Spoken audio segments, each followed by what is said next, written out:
incredible. And we were talking about this earlier, right? So, so Karen and I, we moved from LA in 2018, and when we arrived here, we wanted to be able to escape, right? And last year we actually had an opportunity. We went down to Mexico. We went to Puerto Vallarta, and we came back with a timeshare, right? But what's great is that from Dallas, all these places in Mexico are so close, right? Because you can get to Cabo, you can get to Cancun, you can get to Playa, you can get to Puerto Vallarta, all within 2.5 hours, right? Yes, absolutely. And there's multiple flights, not only from DFW International, but Love Field. Love Field, and yeah. then if you're in Houston or Austin, there's hundreds of direct flights all over Mexico. Absolutely. All day long. Yeah, yeah. And, so for someone that, okay, so they have their primary home, right? They live here in Dallas, and, they love to go on vacation. They love to go to beaches,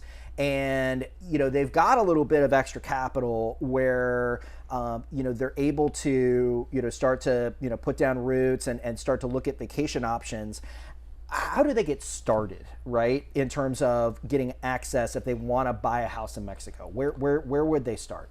They start with me. Okay. And joking all aside, you find a broker that is experienced in the area, depending what area of Mexico that you want, and just start the process of seeing what's there. There is no really MLS. Throughout Mexico, although Baja Mexico does have an MLS, but it's not something that's really there for the public to use as much as we see here. There is no Zillow, right? There's no Realtor.com, and so it's really important to find a broker that is doing business there. Yeah. So with that, you start just like here, and obviously you're providing your broker with your wish list. I ask my clients, what do you like to do at the beach? Because that's important. Right. If you like to get in the water and be in the ocean, certain parts of, let's say, Cabo, that's not that opportunity is not there because of the undertow. Right. You just don't get in. So if you want to get in the beach, or want to get in the water, you're probably better off being in Playa, where the ocean is like a big bathtub. Right. No waves on most days. Right. It's just a huge warm bathtub. Yeah. And it's big and beautiful and super clear.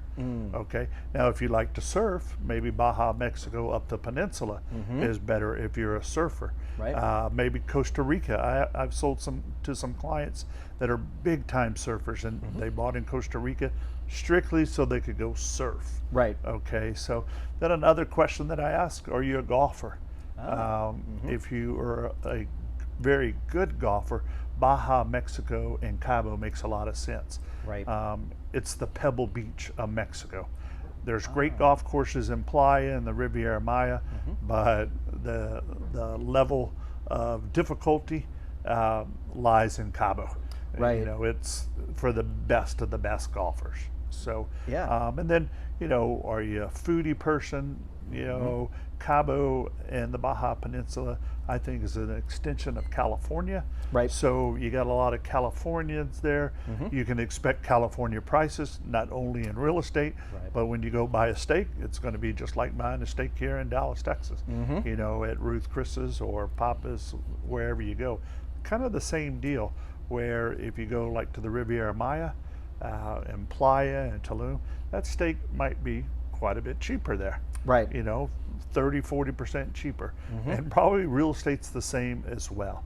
You got big dollars in Cabo and smaller opportunities in Playa, Merida, Cancun.